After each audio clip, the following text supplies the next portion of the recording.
I'm Tyler Young, I'm Abbie Hyche. and we have with us Kaleidoscopic Delight.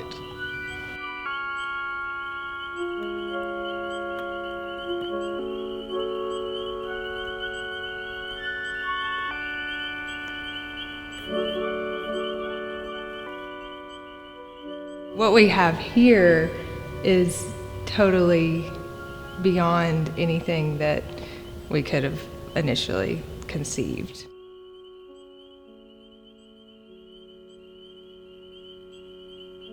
The main early realization was seeing that a kaleidoscope is just a prism that's reflecting inwards, and that it could be triangular, rectangular, or whatever, and that it's a fairly simple concept that generates really interesting results.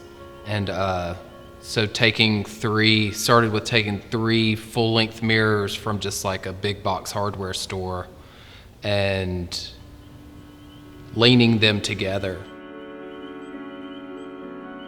Seeing it at that scale, like my friend's daughter he was there with his kids and she like poked her head in, and it's just kind of like this moment of like, oh, so that's all that there is to this, in a sense, to get going.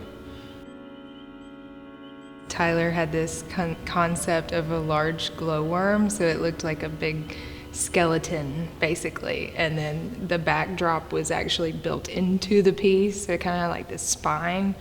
And then we wrapped the back with tracing paper and put little lights on the inside, so it actually glowed as well with the color changing lights and everything going on. But we didn't have the projection element at first. It was like a visual massage, we joked, and that's still a really fun way to approach it. It's interesting because when we try to explain it or talk about kind of the concepts that are happening, play comes up a lot, and kind of the experience of awe.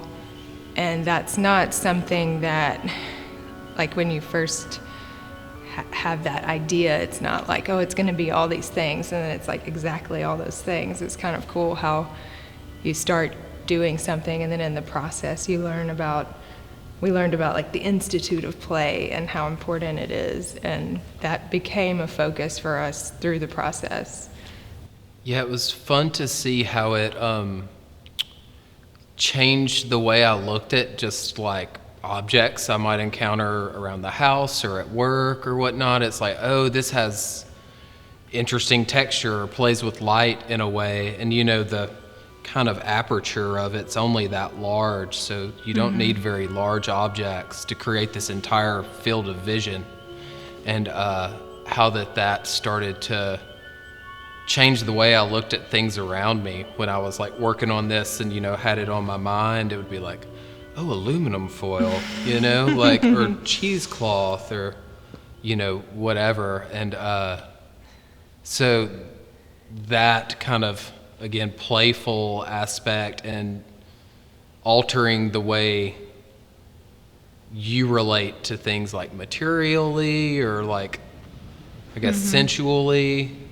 And two, having a piece that people looked at and they like smiled and laughed and like had fun with, and seeing how that is like an artistic experience that nothing I had worked on previously had really generated that response, and how it, anyone from like a small child to like some like, uptight kind of businessman might encounter it and like kind of be skeptical and then like walk away like laughing, and just watching people interact with it and stuff was a really satisfying experience. I guess people get used to that relationship with an art piece of it being like you're like almost objectifying that piece of art, like you are like the passive observer of this art piece. And with this, it was from the beginning not really that we like intended it to be. It's almost like the piece just wanted to be this, of like, no, that person can look at it and then go actually create the visuals that, it's basically a visual instrument that's really forgiving as far as lots of things look interesting in it. Something just as simple as your hand or whatnot. And I guess that's just a characteristic of any kaleidoscope.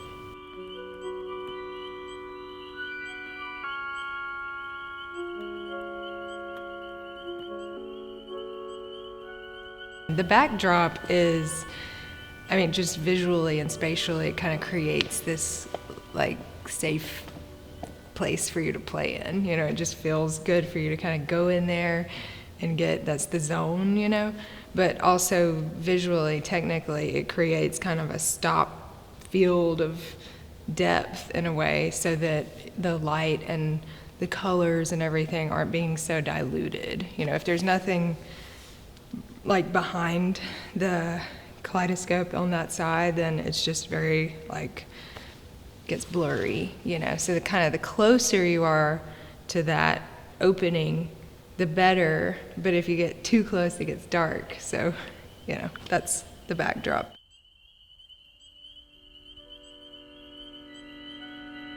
And then we wanted to experiment with it spinning, which adds another element for either side, whether you're viewing or performing, but it is cool that the people who are viewing it could spin it.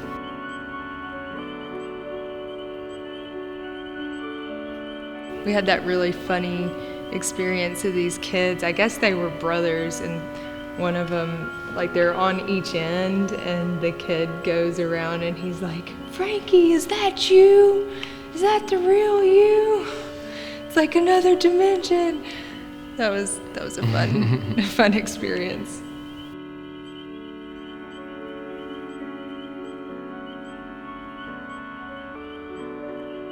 LunaFet was the first time we kind of found a niche as far as what kind of festival. Obviously you could do a music festival, but there are light art festivals, and that this falls into that. I guess it falls into kind of performance art as well. But developing a relationship with the New Orleans Arts Council and LunaFet, that really opened up a lot of opportunities. And then through that, we found out about Luminaria in San Antonio, Texas, which is a light art festival. We did that one. And we also got invited to Burning Man. We took it to Burning Man. That was a very stripped down version because of the wind.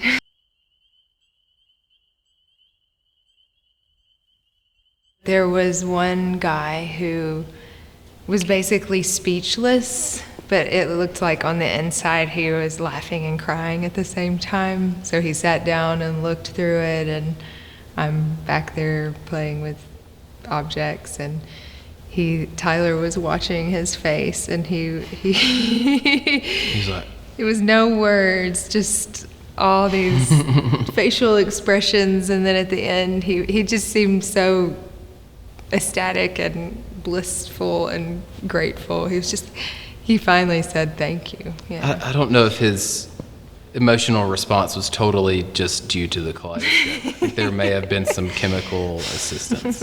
Okay. But yeah. Yeah.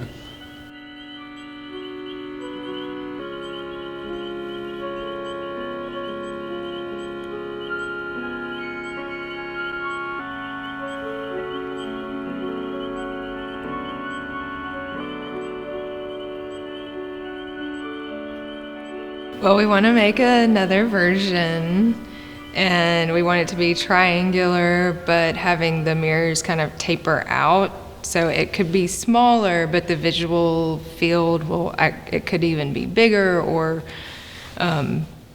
more expansive. And we want to make it so that we can flat pack it and take it to other places. It'd be cool to go to different continents. Get it in more places. I would really like to have a version that's kind of more simplified, that could be on exhibit somewhere, and museum staff could run it, like an exploratorium or children's museum or something like that, where it's on display for a longer period of time.